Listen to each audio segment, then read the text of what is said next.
30শে জুলাই সারা দেশে রাষ্ট্রীয় শোক ঘোষণা করা হয়েছে। তো রাষ্ট্রীয়ভাবে রাষ্ট্র থেকে একটা শোক ঘোষণা করা হয়েছে। যারা মারা গেছে, যারা আন্দোলনে মারা গেছে বা শহীদ হয়েছে তাদের নিয়ে বা তাদের স্মৃতিচারণের জন্য রাষ্ট্রীয়ভাবে শোক ঘোষণা করেছে সরকার প্রধানরা বা সরকাররা। বাট আমরা তরুণ সমাজরা বা যারা ছাত্র আন্দোলন করে বা বৈষম্য বিরোধী ছাত্র আন্দোলন, এটা আমরা সবাই জানি কোটা সংস্কার নিয়ে আন্দোলনটা শুরু হয়েছিল। সেই আন্দোলন থেকে সাধারণ একটু আন্দোলন থেকে শুরু হয়ে বিশাল বড় আকার ধারণ করেছে। শুধু দুমুটো ভাতের লড়াই ছিল বা একটু অধিকারের লড়াই ছিল, সেই জায়গায় জীবন দিতে হয়েছে। জীবন দিয়ে এখন অধিকারটা আদায় করতে হচ্ছে বা আন্দোলনটা বড় হয়ে গেছে। তো দেশের বাহিরে, দেশের ভিতরে বা দেশের বাহিরে বিভিন্ন জায়গায় আন্দোলন ছড়িয়ে পড়েছে। তো দেশের বিভিন্ন জায়গায় নিউজ চ্যানেলগুলো সব বাংলাদেশের দিকে তাকিয়ে আছে বা বাংলাদেশের কোটা বিরোধী আন্দোলন কি দিকে চেয়ে আছে।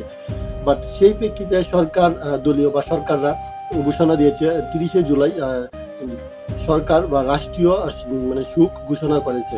বাট আমরা বৈষম্য বিরোধী ছাত্র সমাজ বা ছাত্ররা, যারা ছাত্ররা আছে তারা ফেসবুকটাকে ইউজ করেছে বা ফেসবুকে প্রত্যেকের প্রোফাইলটা লাল করে দিয়েছে। লালের রক্তাক্ত, লালের প্রতীক হিসাবে, রক্তের প্রতীক হিসাবে লালকে বরণ করে নেওয়া হয়েছে। যেহেতু আমাদের আন্দোলনটা ছিল একটা কোটা সংস্কারের আন্দোলন, সেই প্রেক্ষিতে এখন এসেছে এটা ছাত্র বিরোধী আন্দোলন।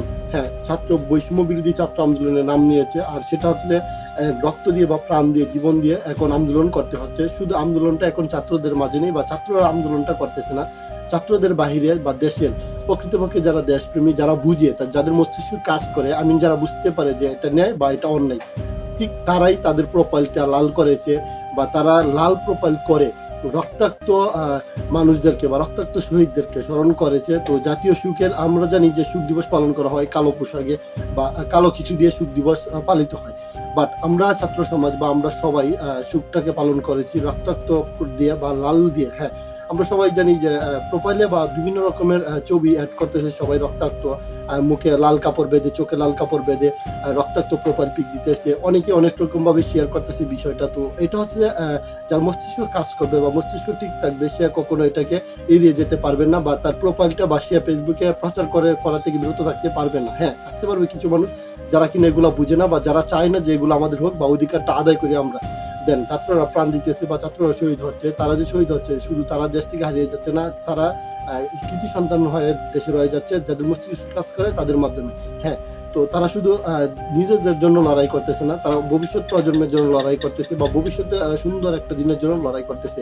তো শোক দিবসটা ছাত্ররা মানেনি। আর ছাত্ররা বৈষম্য বিরোধী আন্দোলন আবারও শুরু করেছে 30 জুলাই রাষ্ট্রীয় শোক ঘোষণা করার পরেও, সরকার করার পরেও ছাত্ররা আবারও আন্দোলনে নেমেছে। হ্যাঁ, ছাত্রদের সাথে সাথে বিভিন্ন ইউনিভার্সিটির শিক্ষকরা, তো তারাও মুখে চোখে লাল কাপড় বেঁধে তারাও আন্দোলনে নেমে পড়েছে। হ্যাঁ, তো এটা শুধু বৈষম্য বিরোধী আন্দোলন রয় নাই, এখন বর্তমানে সারা বাংলাদেশের প্রত্যেকটা জনগণ বা প্রত্যেকটা মানুষের আন্দোলনটা ছড়িয়ে পড়েছে। হ্যাঁ, যে প্রকৃতপক্ষে বুঝে যে এটা আমাদের আন্দোলন বা এই ছেলেরা আমাদের ছেলে বা তারা আমাদের ভবিষ্যৎ, এটা তাদের মস্তিষ্ক কাজ করবে, ঠিক তারাই এইভাবে আন্দোলনে ছড়িয়ে পড়বে বা সরকারের যে পদক্ষেপগুলা সেগুলা থেকে বিরত থাকবে, ছাত্রদের পক্ষে নেবে বা ছাত্রদের পক্ষে কাজ করবে। হ্যাঁ, তো বাংলাদেশের বাইরে বিভিন্ন জায়গায় বাংলাদেশের কোটা আন্দোলন নিয়ে কথা হচ্ছে।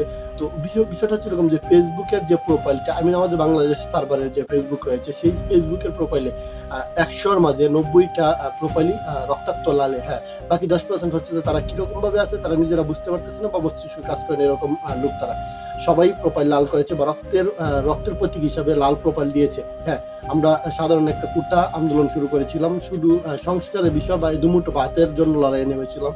আর এখন জীবন দিতে হয়েছে। 1952 সালে ভাষা আন্দোলনের জন্য জীবন দিয়েছিল মানুষ, আর বর্তমানে এসে 2024 সালে তারা জীবন দিতেছে শুধু চাকরির জন্য বা তাদের অধিকার, ন্যায্য অধিকারের জন্য। এটা আমাদের দেশে করতেছে। তো এটা এর চেয়ে বড় কিছু আর হতে পারে না বা এর চেয়ে লজ্জাজনক আর কিছু হতে পারে না। তো আপনিও আপনার প্রোফাইলটা লাল করে দেন 30শে জুলাইয়ের মতো, যে সারা দেশব্যাপী সারা পড়ুক যে আমরা চাই বাঙালিরা যে দেশ স্বাধীন হয়েছে, স্বাধীনভাবে বাঁচবো, স্বাধীনতা ভোগ করবো, কেন পরাধীনতার শিকার থাকবো। তো জয় হোক বৈষম্য বিরোধী ছাত্র আন্দোলন। যে জায়গায় আছেন অবশ্যই সেই জায়গা থেকে যতটুকু পারেন নিজের মস্তিষ্ক কাজে লাগাবেন, সহযোগিতার হাত বাড়িয়ে দিবেন। আর প্রোফাইল প্রত্যেকের লাল হোক, লালে লালে রঞ্জিত হোক, ফেসবুকময় বা প্রোফাইলময়। হ্যাঁ।